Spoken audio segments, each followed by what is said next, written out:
एक छोटा समूह एक दूसरे के पास खड़ा है। उनके शरीर दो पैरों पर संतुलन बनाए हुए हैं, लेकिन अभी पूरी तरह सीधे नहीं हैं। उनकी चाल अब भी थोड़ी झुकी हुई है और उनकी हरकतें सावधानी भरी हैं। कुछ व्यक्तियों ने अपनी कमर के चारों ओर खुरदरी खाल के टुकड़े लपेट रखे हैं, सरल लेकिन शरीर को ढकने के लिए पर्याप्त। वे लगातार निरीक्षण करते रहते हैं, बिना बोले ही इशारों के माध्यम से एक दूसरे को समझते हैं। यह होमो हैबिलिस है, अभी आधुनिक मनुष्य नहीं, लेकिन अपने पूर्वजों से स्पष्ट रूप से अलग। वे अपने कार्यों को नियंत्रित करना शुरू कर चुके हैं और धीरे धीरे जीवित रहने के लिए स्वयं को अनुकूलित कर रहे हैं।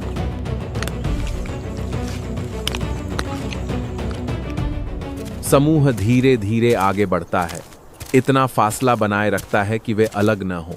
उनकी चाल अर्ध सीधी है, पीठ थोड़ी झुकी हुई, सिर आगे की ओर है। उनकी आंखें एक बिंदु पर नहीं रुकती, बल्कि लगातार आसपास के वातावरण को स्कैन करती रहती हैं। कुछ सदस्यों ने अपनी कमर के चारों ओर खुरदरी खाल के टुकड़े लपेट रखे हैं। वे मजबूती से बंधे नहीं हैं और चलते समय कभी कभी खिसक जाते हैं। एक सदस्य हाथ बढ़ाकर उन्हें ठीक करता है, फिर ऐसे आगे बढ़ता है जैसे कुछ हुआ ही न हो। आगे एक सदस्य रुक जाता है। वह पीछे मुड़कर नहीं देखता, बस कदम रोक देता है। उसका हाथ हल्का ऊपर उठता है। पूरा समूह तुरंत रुक जाता है। कोई सवाल नहीं करता, कोई पीछे नहीं रह जाता। वे पूरी तरह सीधे खड़े नहीं होते। कुछ सदस्य अपना संतुलन नीचे करते हैं, शरीर को तैयार अवस्था में रखते हैं। दूर से एक आवाज आती है। स्रोत स्पष्ट नहीं है, पर्याप्त तेज नहीं है, लेकिन इतना पर्याप्त है कि पूरे समूह की स्थिति बदल जाए। एक सदस्य तेजी से सिर घुमाता है। उसकी नजर सतर्क हो जाती है। अन्य सदस्य इस परिवर्तन को तुरंत पहचान लेते हैं। कोई घबराहट नहीं होती, सिर्फ रुकना होता है। वे स्थिर खड़े रहते हैं, कोई हिलता नहीं, कोई अतिरिक्त आवाज नहीं करता। समय कुछ सेकंड तक खिंचता है, कोई अगला संकेत नहीं आता। आगे वाला सदस्य अपना हाथ नीचे करता है और एक छोटा कदम आगे बढ़ता है। समूह उसके पीछे चलता है, लेकिन इस बार उनके बीच की दूरी कम हो जाती है। एक युवा सदस्य एक बड़े सदस्य के करीब आ जाता है, पीछे की स्थिति बनाए रखता है। वह हर हरकत, हर प्रतिक्रिया को देखता है। कोई सिखाता नहीं, लेकिन सीख होती है। समूह आगे बढ़ता रहता है, धीमा लेकिन स्थिर। कोई आगे नहीं निकलता, कोई बहुत पीछे नहीं रह जाता। वे शक्तिशाली नहीं हैं, वे तेज नहीं हैं, लेकिन वे चलना शुरू कर चुके हैं, एक इकाई की तरह।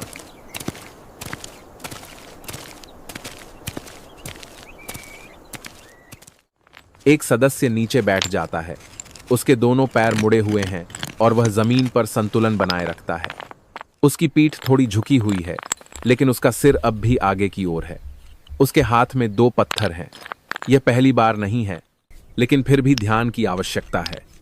वह बड़े पत्थर को हल्का घुमाता है, जैसे सही स्थान खोज रहा हो। पहला प्रहार स्पष्ट परिणाम नहीं देता। एक सूखी आवाज गूंजती है, लेकिन सतह केवल हल्की सी दरार लेती है। वह थोड़ी देर रुकता है, देखता है, फिर कोण को समायोजित करता है। दूसरा प्रहार अधिक बल के साथ होता है। पत्थर का एक टुकड़ा अलग होकर जमीन पर गिरता है। वह उस टुकड़े को उठाता है। किनारा आसमान है, लेकिन एक हिस्सा पर्याप्त तेज है। वह उसे आंखों के पास लाता है, हल्का घुमाकर जांच करता है। पूर्णता की कोई अवधारणा नहीं है, केवल अनुभव के आधार पर आकलन है। आसपास कुछ अन्य सदस्य पास खड़े हैं। कोई हस्तक्षेप नहीं करता, कोई बीच में नहीं आता, लेकिन सभी की नजर उसी क्रिया पर है। वह सदस्य पत्थर के टुकड़े को लेकर शेष भोजन के हिस्से की ओर बढ़ता है। वह झुकता है, पत्थर को अधिक मजबूती से पकड़ता है। प्रारंभिक गति धीमी है, जैसे बल को परख रहा हो। पत्थर की धार सतह को छूती है और एक उथली कट बनाती है। वह अपने हाथ को समायोजित करता है और बल बढ़ाता है। इस बार सतह की परत अधिक स्पष्ट रूप से अलग होती है। एक अन्य सदस्य और पास आता है। वह छूता नहीं, केवल देखता है। उसकी नजर हाथ की हर हरकत का पीछा करती है। कुछ समय बाद वह सदस्य एक और पत्थर उठाता है। वह प्रहार करने की कोशिश करता है। पहली बार सफल नहीं होता। दूसरी बार पत्थर फिसल जाता है, लेकिन वह रुकता नहीं, वह जारी रखता है। यह केवल प्रवृत्ति नहीं है, यह एक ऐसा कार्य है जिसे सीखा जा सकता है। एक युवा सदस्य पीछे खड़ा है, थोड़ा नीचे, दोनों को देख रहा है। वह अभी भाग नहीं लेता, लेकिन अवलोकन कर रहा है। कोई समझाता नहीं, कोई निर्देश नहीं देता, लेकिन व्यवहार इतनी बार दोहराया जाता है कि एक पैटर्न बन जाता है। उपयुक्त पत्थर चुनना, पर्याप्त बल से प्रहार करना, किनारे की जांच करना, उपयोग करना। यह क्रियाओं की श्रृंखला पूर्ण नहीं है, लेकिन इसमें संरचना है। उपकरण केवल उन्हें भोजन तक पहुंचने में मदद नहीं करता, यह दुनिया के साथ उनके संपर्क के तरीके को बदल देता है। केवल शरीर का उपयोग करने के बजाय वे बाहरी वस्तुओं का उपयोग करके अपनी क्षमता का विस्तार करना शुरू करते हैं। एक सदस्य पत्थर के टुकड़े से कठोर हिस्से को अलग करता है, दूसरा सदस्य हाथ से कटे हुए हिस्से को खींचता है। समन्वय उभरता है, भले ही इसकी योजना नहीं बनाई गई हो। एक सदस्य पकड़ने का अलग तरीका आजमाता है, वह पत्थर को किनारे के पास पकड़ता है।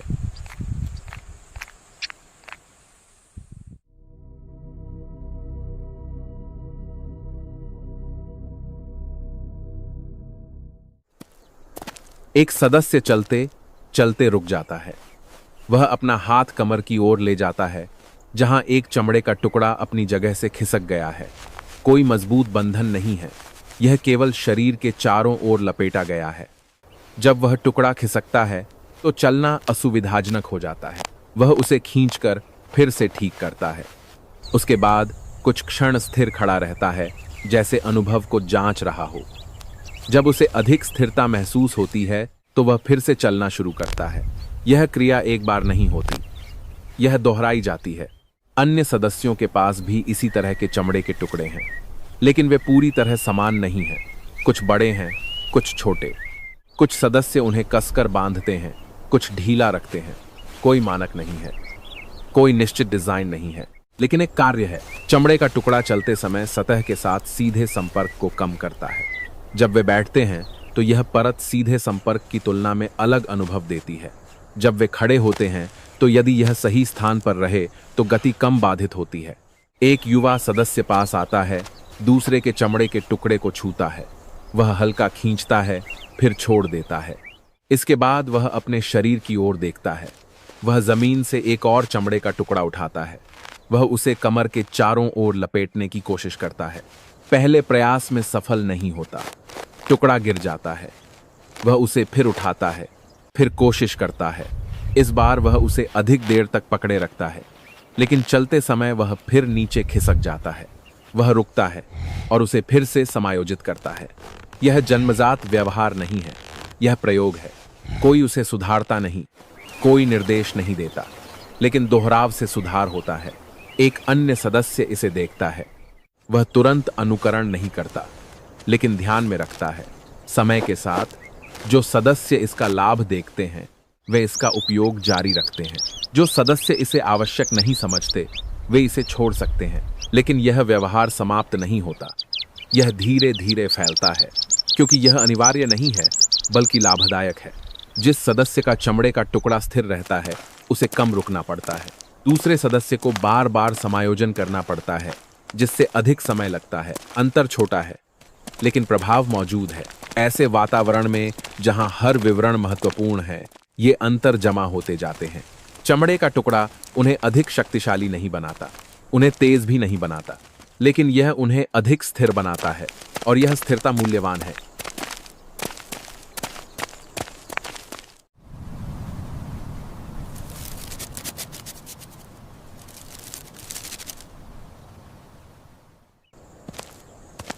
एक सदस्य अन्य सदस्यों की तुलना में अधिक समय तक स्थिर खड़ा रहता है। यह थकान के कारण नहीं, बल्कि अवलोकन के कारण है।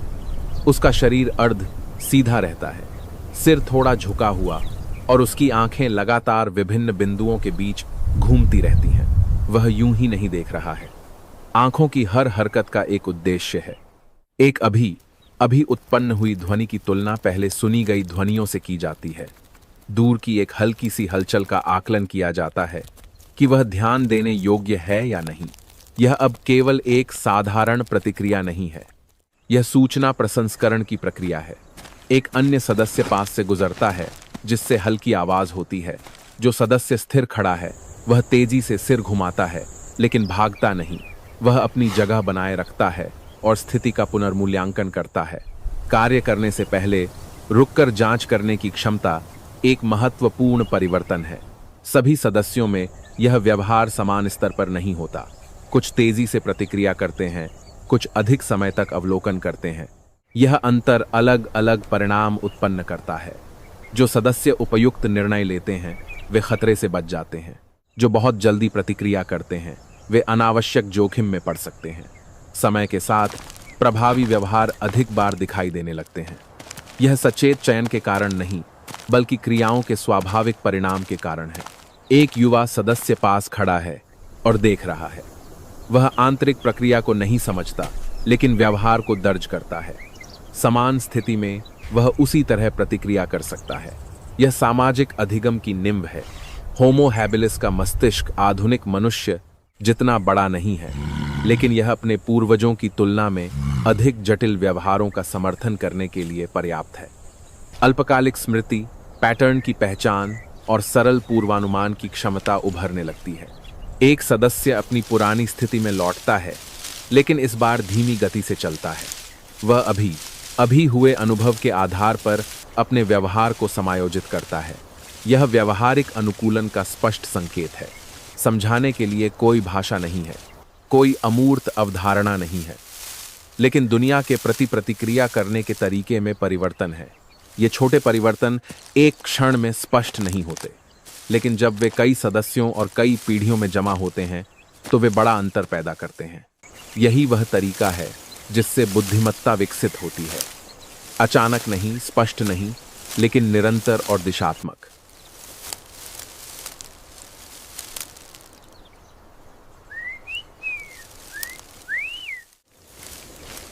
समूह रुक जाता है जब आगे चल रहा एक सदस्य अपनी दिशा बदलता है।